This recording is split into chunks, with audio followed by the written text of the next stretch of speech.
हम बात करते हैं घर्षण की। घर्षण क्या है? तो घर्षण एक प्रकार का बल है। यदि हम किसी वस्तु पर बल लगाते हैं तो वह वस्तु बल की दिशा में आगे की ओर खिसक जाती है। अब इसके विपरीत ही एक प्रकार का बल और लगता है जो इसका विरोध करता है। किस प्रकार से? इसको एक चित्र के द्वारा हम समझ सकते हैं।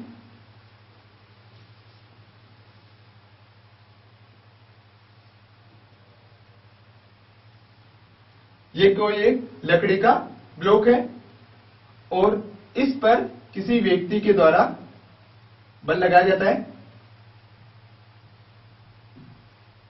तो हम यहां पर यह कहेंगे यह इसकी बल की दिशा है। यह पूरा लकड़ी का एक ब्लॉक है और नीचे वाली सतह इसकी इस प्रकार से होगी।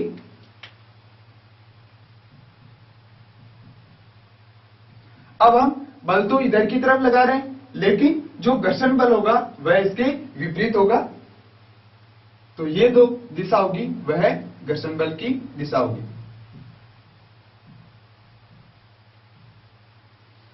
इस प्रकार से अब घर्षण बल के लिए स्थितियां क्या हो सकती है? तो अलग अलग स्थितियां किस प्रकार से होगी?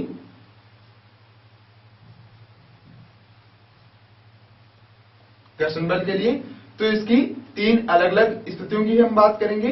जैसे सबसे पहले हम चिकने पृष्ठ की बात करेंगे जिस पे हम फिसल जाएं।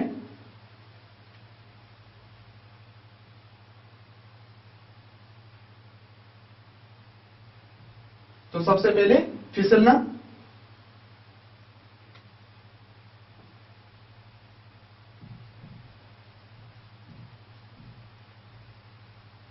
तो हम दैनिक जीवन में देखते हैं कि यदि चिकनी सतह है तो इस पर हम फिसल जाते हैं, अर्थात यहां पर घर्षण बल का मान बहुत कम हो जाता है।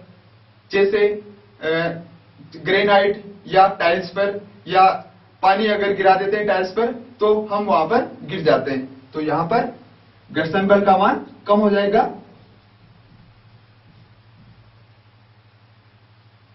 घर्षण कम। और इसके उदाहरण ग्रेनाइट या टाइल्स।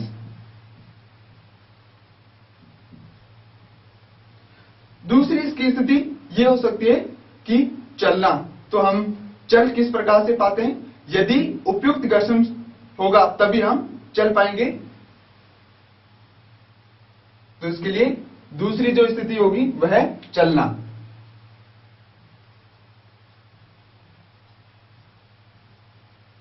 चलने के लिए घर्षण उपयुक्त होगा।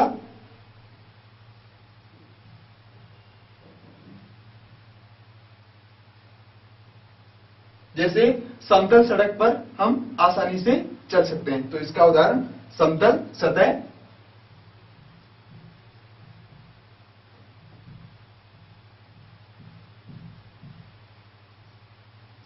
अन्य तीसरी स्थिति हो सकती है कठिनाई। कठिनाई से चलना।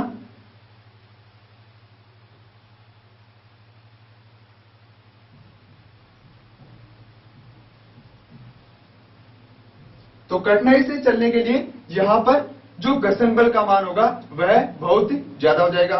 जैसे हम रेत के टिब्बों की बात करें, रेत पर चलना हमें मुश्किल होता है। क्यों? क्योंकि वहां पर घर्षण बल का मान अधिक हो जाता है। तो तीसरी स्थिति इसके लिए घर्षण का मान अधिक। जैसे रेत पर चलना।